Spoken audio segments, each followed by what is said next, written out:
Celui qui a mes commandements et qui les garde, c'est celui-là qui m'aime. Et je me ferai connaître à lui. Jean 14, 21. Oh mon bien-aimé, je te compare au coursier des chars de Pharaon, Cantique 1, 9. Le roi lui-même vient maintenant encourager celle qui n'a qu'une ambition, le connaître. Et à cause de la vie divine implantée en elle, elle reconnaît aussitôt sa voix, comme l'enfant connaît la voix de sa mère. Instinctivement, l'âme rachetée par le précieux sang de Christ répond à la voix de son Créateur. Au début de cette marche avec le Seigneur, celui-ci ne semble parler que fort peu et rarement. C'est l'âme qui se répand vers lui. Les réponses du Seigneur sont brèves. Il l'encourage en renouvelant ses promesses. Une constante communion n'est pas encore établie avec lui.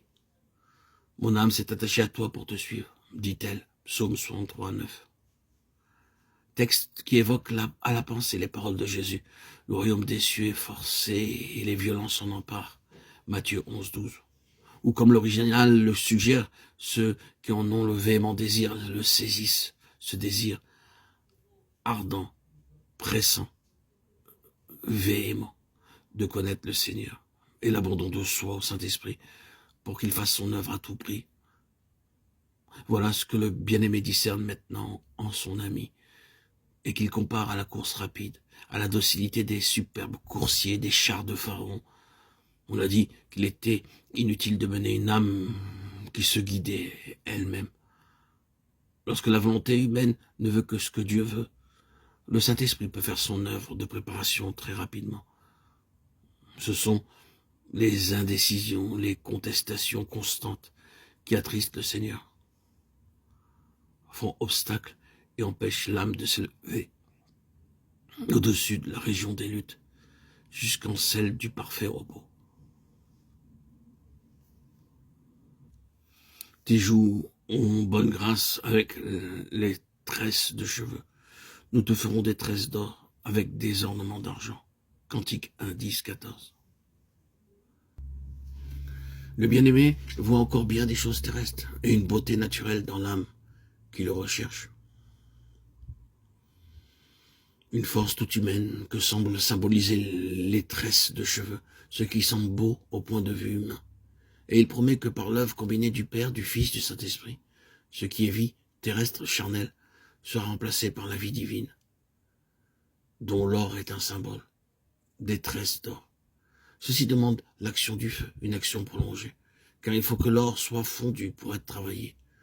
Cependant, nous le ferons, dit le bien-aimé. Et l'œuvre est entreprise. Elle ne peut être accomplie dans les pécheurs tombés que sur la base de la rédemption. L'or est entremêlé d'argent. Or, l'argent symbolise la rédemption. On peut aussi voir dans les paroles du bien-aimé la promesse d'une couronne, des ornements d'or avec des points d'argent. Couronne destinée à celle qui doit régner avec lui. Le mot hébreu « épouse » signifie la couronner. Le bien-aimé promet à celle qui s'est donnée sans réserve et qui se hâte vers le prix de la vocation céleste, que l'œuvre en elle sera achevée. Unie au Seigneur glorifié, elle recevra la vie divine. Elle s'assiera avec lui sur son trône et partagera sa gloire. Or, cœur qui soupire, ton Dieu a promis de satisfaire tes saintes aspirations. Repose-toi sur sa promesse royale, quoi qu'il t'arrive. Peut-être la parole du Seigneur t'éprouvera comme ce fut le cas pour Joseph. Mais elle s'accomplira. Elle s'accomplira en toi. Tu recherches l'union avec ton Seigneur. La promesse est donc pour toi. Nous l'accomplirons. Ce qu'il a dit, ne fera-t-il pas? Ce qu'il a déclaré, ne l'exécutera-t-il pas? Nombre 23, 19.